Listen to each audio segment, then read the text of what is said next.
Hello friends, welcome to the point solution. कैसे हो आप सब? तो इंडियन रेलवे से रिलेटेड करंट अफेयर के इस सीरीज में हम लोग अब तक जनवरी, फरवरी, मार्च, अप्रैल, मई, जून यहाँ तक का करंट अफेयर देख चुके थे।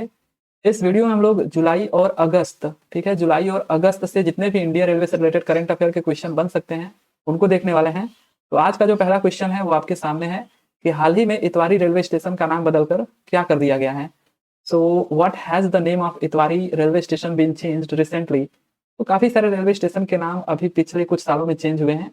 तो ये अभी रिसेंट में जो चेंज हुआ है इतवारी रेलवे स्टेशन, इसका नाम बदल करके क्या कर दिया गया है, नेताजी सुभाष चंद्र बोस इतवारी या फिर भगत सिंह इतवारी रेलवे स्टेशन या महात्मा गांधी इतवारी रेलवे स्टेशन, सरदार वल्लभ भाई पटेल इतवारी रेलवे स्टेशन। तो जो करेक्ट आंसर है आपका नेताजी सुभाष चंद्र बोस इतवारी रेलवे स्टेशन, ठीक है। और वैसे भी जितने भी रेलवे स्टेशन हैं जिनके नाम चेंज हुए हैं वो मैंने एक अलग वीडियो बना करके सेपरेट वो मैंने किया है, ठीक है। इससे पहले के जितने भी रेलवे स्टेशन के नाम चेंज हुए तो आप उनको देख सकते हो मेरे चैनल पे विजिट करके, वो कहीं ना कहीं होगा, राइट। तो यहाँ पे फिलहाल में जो इतवारी रेलवे स्टेशन है इसका नाम नेताजी सुभाष चंद्र बोस रेलवे स्टेशन कर दिया गया। ये आपका महाराष्ट्र सरकार ने नागपुर जिले के जो इतवारी रेलवे स्टेशन था इसका नाम बदल करके नेताजी सुभाष चंद्र बोस इतवारी स्टेशन करने का फैसला किया, ठीक है। तो ये आपका कहाँ पर है, नागपुर जिले में है, इसको आप ध्यान दीजिएगा। अगला क्वेश्चन है कि हाल ही में किसने ब्लॉकचेन तकनीकी पर आधारित छेड़छाड़ रोधी सिग्नलिंग प्रणाली विकसित करने के लिए भारतीय रेलवे के साथ साझेदारी की है। So who has recently partnered with Indian Railways to develop a tamper proof signalling system based on blockchain technology. So यहाँ पे किसने साझेदारी करी है इंडियन रेलवे के साथ ब्लॉकचेन तकनीकी पर आधारित छेड़छाड़ रोधी सिग्नलिंग प्रणाली विकसित करने के लिए? तो ये करा है आईआईटी खड़गपुर ने, ठीक है। किसने करा है? आईआईटी खड़गपुर ने। इसको आप ध्यान रखिएगा। देखिए यहाँ पे भारतीय प्रौद्योगिकी संस्थान खड़गपुर यानी कि आईआईटी खड़गपुर ने भारतीय रेलवे के लिए ब्लॉकचेन तकनीकी पर आधारित एक छेड़छाड़ रोधी सिग्नलिंग प्रणाली विकसित की है जो उन्नत सुरक्षा उपयोगों से सुसज्जित है। नई प्रणाली मौजूदा डेटा लॉकर का पूरक होगी जिसे रोलिंग स्टॉक का ब्लैक बॉक्स माना जाता है। ब्लॉकचेन तकनीकी का उपयोग कई विकासशील देशों में किया जा रहा है और लगता है कि ट्रेन संचालन की सुरक्षा के लिए यह तकनीकी भारतीय रेलवे के लिए बहुत फायदेमंद होगी, राइट। तो ये जो तकनीकी है वो किसने किया है भारतीय रेलवे के साथ इस तकनीकी पे साझेदारी? तो वो आईआईटी खड़गपुर ने किया है, ठीक है, इस तकनीकी को विकसित करने के लिए। अगला जो क्वेश्चन है हमारा कि हाल ही में किसी रेलवे सुरक्षा बल का महानिदेशक नियुक्त किया गया है। तो ये काफी सारे कमेंट मेरे पुराने वीडियो पे पड़े हुए थे कि रेलवे सुरक्षा बल के जो महानिदेशक हैं वो अब कौन बन चुके हैं? मनोज यादव, ठीक है। So who has recently been appointed as the new director general of protection force, railway protection force. तो ये देखिए मनोज यादव, ठीक है। इससे पहले कौन थे? संजय चंदेल थे, जो कि बदल करके अभी फिलहाल में इस टाइम पे कौन है? मनोज यादव। तो हरियाणा के पूर्व डीजीपी मनोज यादव को केंद्र में बड़ी जिम्मेदारी मिली। उन्हें रेलवे सुरक्षा बल आरपीएफ के महानिदेशक के पद पर नियुक्त किया गया है। मनोज यादव अब अपनी सेवानिवृत्ति के दिन 31 जुलाई 2025 तक इसी पद पर सेवाएं देंगे, ठीक है। तो 31 जुलाई 2025 तक ये बने रहेंगे अपने पद पर, उसके बाद कोई और आएगा, राइट। और ये जब मैंने वीडियो बनाया था इससे पहले बोर्ड ऑफ डायरेक्टर्स की, तो वहां पे उस टाइम पर ये संजय चांदेर थे, इस वजह से मैंने वहां पे आपको संजय चांदेर बताया था, तो उसको आप करेक्ट करिएगा। अभी फिलहाल में इस टाइम पे मनोज यादव हैं। और रेलवे सुरक्षा बल अधिनियम 1957 द्वारा स्थापित भारतीय रेलवे रेल मंत्रालय भारत सरकार के प्रशासनिक और परिचालन नियंत्रण के तहत संघ का एक सशस्त्र बल है, ठीक है। तो ये अधिनियम याद रखिएगा, रेलवे सुरक्षा बल अधिनियम 1957।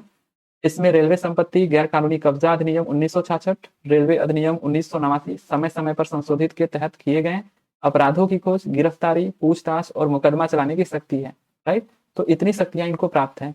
बाकी रेलवे सुरक्षा बल आरपीएफ का जो मुख्यालय है वो कहाँ पे है? तो वो नई दिल्ली में है। अगला जो क्वेश्चन है हमारा, ढाका टोंगी जयदेवपुर रेल लाइन के लिए कंप्यूटर आधारित इंटरलॉकिंग सिग्नलिंग प्रणाली की स्थापना के लिए भारत और किस देश ने एक अनुबंध पर हस्ताक्षर किए? यहाँ पे अगर आपसे पूछे ढाका टोंगी जयदेवपुर रेल लाइन के लिए, तो नाम में ही ढाका है, तो आपको पता चल जाना चाहिए कि ये भारत और किस देश ने इस अनुबंध पर हस्ताक्षर किए हैं। तो जो करेक्ट आंसर हो जाएगा आपका बांग्लादेश, ठीक है। भारत और बांग्लादेश ने ढाका टोंगी जयदेवपुर रेल लाइन के लिए कंप्यूटर आधारित इंटरलॉकिंग सिग्नलिंग प्रणाली की स्थापना के लिए एक अनुबंध पर हस्ताक्षर किया है, ठीक है। तो बांग्लादेश आपको ये याद रखना है।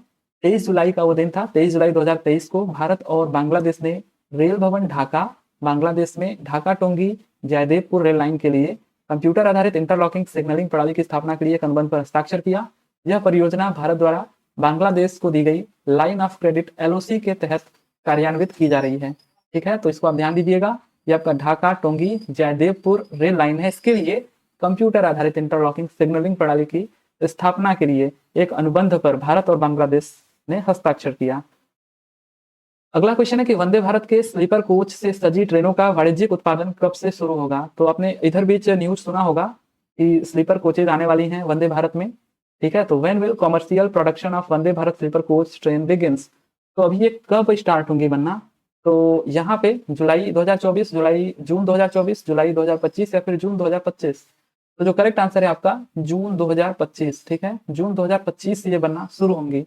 इसको आप ध्यान दीजिएगा। ऐसा अगर पूछा जाए कि कब से ये बनना, इसका जो उत्पादन है वो शुरू हो जाएगा वाणिज्यिक उत्पादन, तो ये जून 2025 से।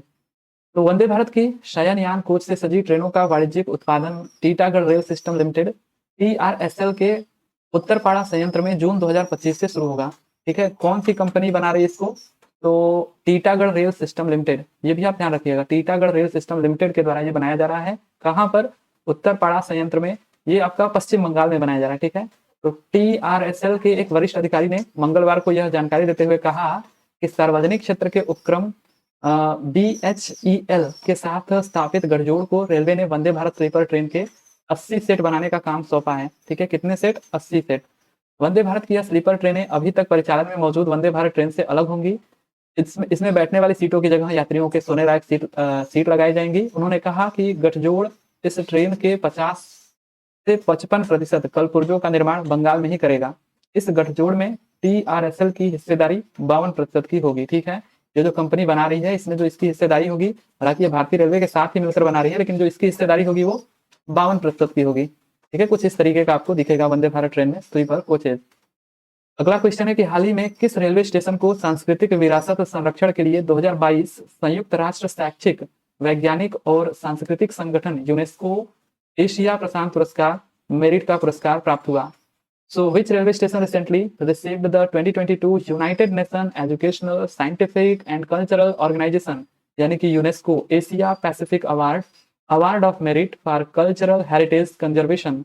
तो कल्चरल हेरिटेज कंजर्वेशन के लिए ये जो अवार्ड है, जिसको बोलते हैं United Nation Education Scientific and Cultural Organization UNESCO Asia Pacific award, ये किससे मिला भाई।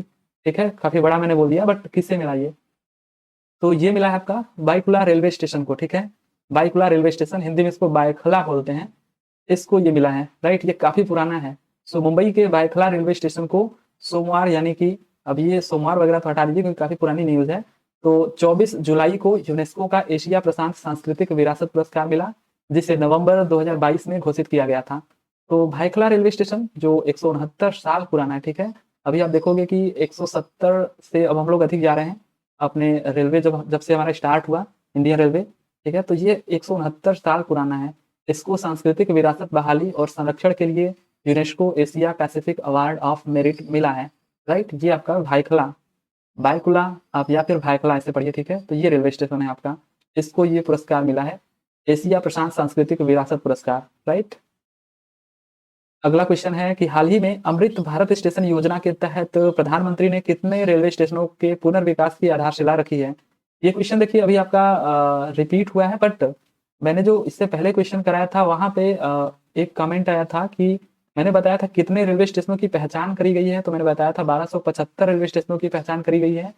तो ये जब बजट यहाँ पे बजट जो 2023 का चल रहा था, ठीक है, जब ये बजट 2023 चल रहा था तो उसमें ये बताया गया था कि 1275 रेलवे स्टेशनों की पहचान की गई है अमृत भारत स्टेशन योजना के तहत। लेकिन आगे अभी मतलब जो न्यूज चल रही है उसमें ये बताया जा रहा है कि जो टोटल रेलवे स्टेशन है 1309, इनका रीडेवलपमेंट करना है। ठीक है, इनको फिर से मतलब एक तरीके से फिर से रिनोवेट करना है, ऐसा कह सकते हैं। और उसके तहत अभी जो बात हो रही है कि ये जो अमृत भारत स्टेशन योजना है, इसके तहत प्रधानमंत्री ने कितने रेलवे स्टेशनों के पुनर्विकास की आधारशिला रखी है, अभी हाल ही में रखी है।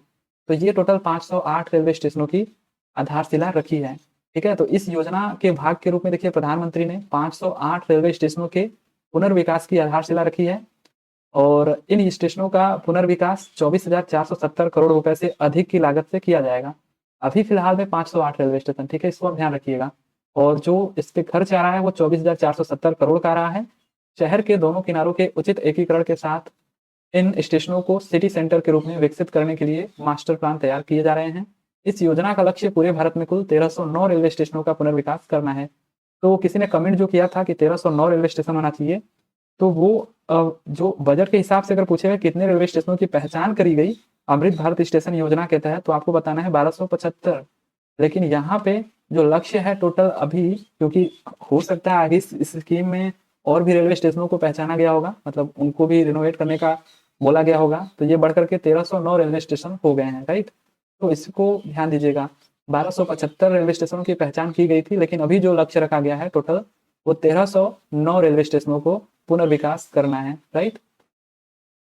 अगला क्वेश्चन है कि हाल ही में कौन सा रेलवे स्टेशन मध्य रेलवे यानी कि सेंट्रल रेलवे के भीतर तीसरा स्टेशन और सेंट्रल रेलवे के भुसावल डिवीजन में पिंक स्टेशन के रूप में नामित होने वाला पहला स्टेशन बन गया है। पिंक स्टेशन यानी कि गुलाबी स्टेशन, ठीक है, इसके रूप में अभी सेंट्रल रेलवे का तीसरा रेलवे स्टेशन कौन बन गया है और भुसावल डिवीजन में ये पहला रेलवे स्टेशन कौन बन गया है? तो माटुंगा, अंजनी या फिर न्यू अमरावती या फिर गांधीनगर रेलवे स्टेशन। तो जो करेक्ट आंसर है आपका न्यू अमरावती रेलवे स्टेशन, ठीक है। ये जो रेलवे स्टेशन है ये अभी फिलहाल में सेंट्रल रेलवे का हाल ही में ये तीसरा स्टेशन बना, जिसे पिंक स्टेशन बोला जाता है।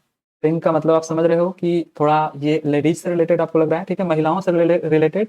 तो मध्य रेलवे के न्यू अमरावती स्टेशन ने इतिहास में भुसावल डिवीजन के पहले स्टेशन और मध्य रेलवे के तीसरे स्टेशन के रूप में अपनी जगह बनाई है, जिसे पिंक स्टेशन नामित किया गया। यह स्टेशन महिला कर्मचारी द्वारा संचालित है। ये मैंने पहले भी आपको कराया था, मतलब कि यहाँ केवल महिला कर्मचारी ही कार्यरत हैं। न्यू अमरावती रेलवे स्टेशन मध्य रेलवे के भुसावल डिवीजन का पहला महिला राज स्टेशन है, राइट। भुसावल डिवीजन का तो पहला है, लेकिन सेंट्रल रेलवे का, ठीक है, सेंट्रल रेलवे का ये तीसरा है। देखिए, मुंबई का जो माटुंगा रेलवे स्टेशन है ये देश का पहला ऐसा रेलवे स्टेशन था जिसका संचालन महिलाओं द्वारा किया गया था। तो आप इसको बोल सकते हो कि ये देश का पहला पिंक रेलवे स्टेशन था।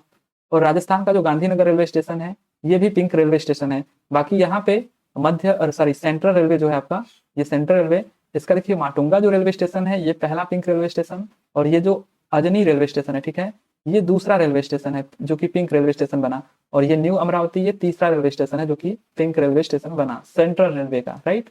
और गांधीनगर रेलवे स्टेशन भी पिंक रेलवे स्टेशन बन चुका है, ठीक है, जो राजस्थान का है। अगला क्वेश्चन है कि किसने मध्य रेलवे के नए, इसको आप ध्यान रखिएगा, यहाँ पे भूल मत जाइएगा, ये आपका है कौन सा, न्यू अमरावती रेलवे स्टेशन, ठीक है, न्यू अमरावती रेलवे स्टेशन। अगला क्वेश्चन है कि किसने मध्य रेलवे के नए प्रधान मुख्य परिचालन प्रबंधक का पदभार संभाला है? तो who has taken over as the new principal chief operating manager of Central Railway? तो किसने मध्य रेलवे सेंट्रल रेलवे के नए प्रधान मुख्य परिचालन प्रबंधन का पदभार संभाला है?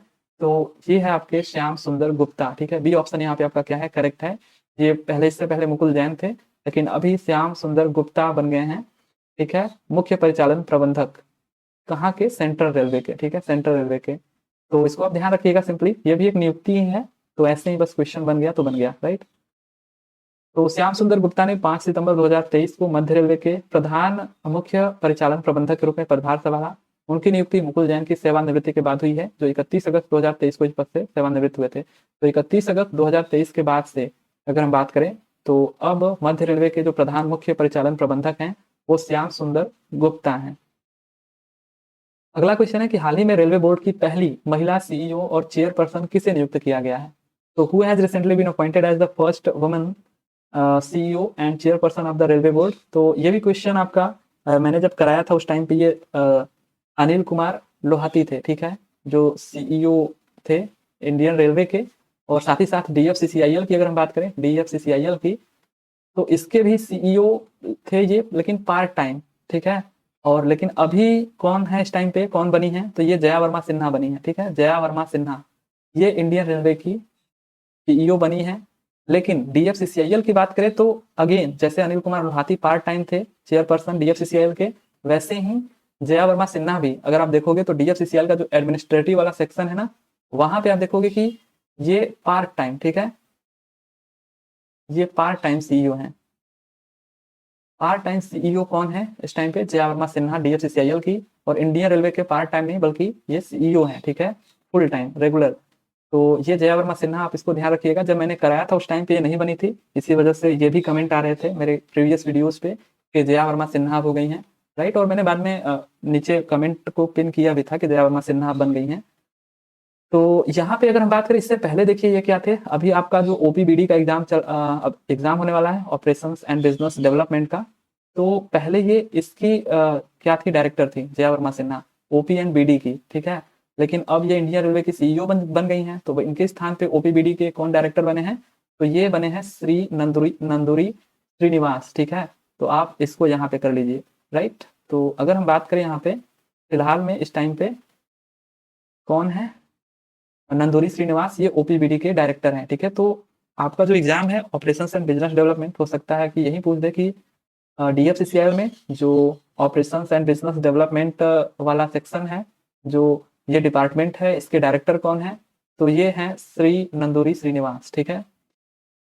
जया वर्मा सिन्हा रेलवे बोर्ड की पहली महिला सीईओ और चेयरपर्सन बन गई हैं। वह 30 से अधिक वर्षों के अनुभव के साथ एक सेवानिवृत्त भारतीय रेलवे अधिकारी हैं। वह भारतीय रेलवे और रेलवे बोर्ड के 166 साल के इतिहास में यह पद संभालने वाली पहली महिला हैं। 1988 बैच की भारतीय रेलवे यातायात सेवा की अधिकारी सिन्हा रेलवे बोर्ड के सदस्य, संचालन और व्यवसाय निकास, देखिए मैंने बोला ना, ऑपरेशंस एंड बिजनेस डेवलपमेंट के रूप में काम कर रही थी इससे पहले। वह ऐसे समय में बोर्ड का प्रभार संभालेंगी जब भारतीय रेलवे को केंद्र सरकार से रिकॉर्ड बजटीय आवंटन प्राप्त हुआ है। तो ये लाइन भी आपके लिए इंपॉर्टेंट है कि केंद्रीय बजट 2023-24 में भारतीय रेलवे को 2.74 लाख करोड़ रुपए की पूंजीगत परिव्यय आवंटित किया गया है, ठीक है। कैपिटल आउटले, ठीक है, अब इसको समझिए बस, कैपिटल आउटले आवंटित किया गया है। यह राष्ट्रीय ट्रांसपोर्टर को किया गया अब तक का सबसे अधिक आवंटन है। वित्त वर्ष 2022-23 की अगर हम बात करें तो रेलवे के लिए 1.37 लाख करोड़ रुपए का सकल बजटीय आवंटन किया गया था। 2022-23 की अगर हम बात करें तो 1.37 लाख करोड़ रुपए का सकल बजटीय आवंटन किया गया था। और यहाँ पे अगर 2023-24 में हम बात करें तो 2.74 लाख करोड़ रुपए का पूंजीगत व्यय आवंटित किया गया है। तो इसको आप ध्यान दीजिएगा, ये आपके एग्जाम में ऐसा क्वेश्चन देखने को मिला है, राइट। तो ये आप नंबर याद रखिएगा, 2.7 lakh crore capital outlay, right. अगला क्वेश्चन है कि भारतीय रेलवे अपने यात्रियों के यात्रा अनुभव को बेहतर बनाने के लिए पुश पुल ट्रेन नामक एक नई प्रकार की ट्रेन शुरू कर रहा है। इसे किसके द्वारा बनाया गया है, तो Indian railways is introducing a new type of train called push pull train to improve the travelling experience of its passenger. It is design by, तो किसके द्वारा यह डिजाइन किया गया है, तो ये किया गया है आपका चितरंजन लोकोमोटिव वर्क्स के द्वारा, ठीक है। Chittaranjan Locomotive Works, Diesel Locomotive Works जिसका नाम बदल गया है बनारस लोकोमोटिव वर्क्स हो गया, ठीक है, बनारस लोकोमोटिव वर्क, राइट। तो ये आप ध्यान दीजिएगा। और वहीं पे अगर हम बात करें कि ये जो पुष्पुल नाम का ट्रेन है, इसको किसके द्वारा बनाया जा रहा है, तो चितरंजन लोकोमोटिव वर्क्स के द्वारा। तो भारतीय रेलवे अपने यात्रियों के यात्रा अनुभव को बेहतर बनाने के लिए पुष्पुल ट्रेन नामक एक नई प्रकार की ट्रेन शुरू कर रहा है। यह होगा चितरंजन लोकोमोटिव वर्क्स CLW द्वारा निर्मित एक विशेष रूप से डिजाइन किया गया लोकोमोटिव है, जो प्रत्येक छोर पर ट्रेन से जुड़ा होगा। तो मतलब ये है कि सिंपली इसके आगे भी आपका एक लोकोमोटिव होगा, एक पीछे भी होगा, ठीक है। इसी वजह से इसका नाम रखा गया पुश पुल। तो एक इसको यहाँ से पुश कर रहा है, एक इसको पुल कर रहा है, ठीक है, एक इधर से खींच रहा है, इधर से एक धक्का दे रहा है। तो ये कुछ इस तरीके से बनाया गया है कि ये थोड़ा आरामदायक होगा। मतलब जो झटके लगते रहते हैं ना जब ट्रेन में आप सफर करते हो, तो कभी कभी आप देखोगे स्टार्टिंग में जब चलती है ट्रेन तो अचानक से थोड़ा सा झटका लगता है, तो ये उसी पर्पज से थोड़ा आरामदायक बनाने के लिए ऐसा बनाया गया है। इसको पुश पुल ट्रेन कहा जाता है। तो ये किसके द्वारा बनाया जा रहा है, चितरंजन लोकोमोटिव वर्क्स के द्वारा, राइट। अगला क्वेश्चन है कि भारत में पहली हाइड्रोजन ईंधन से चलने वाली ट्रेन जिंद सोनीपत मार्ग पर संचालित होने वाली है, इसको क्या नाम दिया गया है। So the first hydrogen fueled train in India is going to operate on the Zind Sonipat route. What name has it been given? तो क्या नाम दिया गया है इसको, Namo metro, Vande metro, rapid metro, Bharat metro. तो इसको नाम दिया गया है वंदे मेट्रो, ठीक है, वंदे मेट्रो नाम दिया गया है। तो भारत में पहली जो हाइड्रोजन ईंधन से चलने वाली ट्रेन जिंद सोनीपत मार्ग पर संचालित होगी। एक तो ये याद रखिए कहाँ पर संचालित होगी, जिंद सोनीपत मार्ग पर, और इसको नाम दिया गया है वंदे मेट्रो। तो भारत 2023 में अपनी पहली, ठीक है, लगभग ये दिसंबर तक बोला गया, जो कि आने ही वाला है, तो अपनी पहली घरेलू स्तर पर उत्पादित हाइड्रोजन संचालित ट्रेन लॉन्च करने के लिए तैयार है। वंदे मेट्रो नाम की यह ट्रेन हाइड्रोजन ईंधन शेल द्वारा संचालित होगी, जो हाइड्रोजन और ऑक्सीजन को बिजली में परिवर्तित करता है। यह इसे पारंपरिक डीजल ट्रेनों के विपरीत एक शून्य उत्सर्जक वाहन बनाता है। भारत में पहली हाइड्रोजन ईंधन ट्रेन से चलने वाली ट्रेन जिंद सोनीपत मार्ग पर संचालित होने वाली है। तो ये भी आप याद रखिएगा, जिंद सोनीपत मार्ग, ठीक है, यहाँ पे ये संचालित होने वाली है, राइट। तो बस इतना ही था, ये आपका था जुलाई और अगस्त का, ठीक है, जुलाई और अगस्त का जितना भी था करंट अफेयर, उससे पहले भी मैंने करा रखे हैं, ठीक है, जो भी कुछ छूट रहा होगा तो काफ़ी सारे करंट अफेयर वहाँ पे मैंने करा रखे हैं। तो आई होप कि ये आपको ठीक ठाक लगा होगा। चलिए फिर मिलते हैं अगले वीडियो में, तब तक के लिए thank you, tata and bye bye.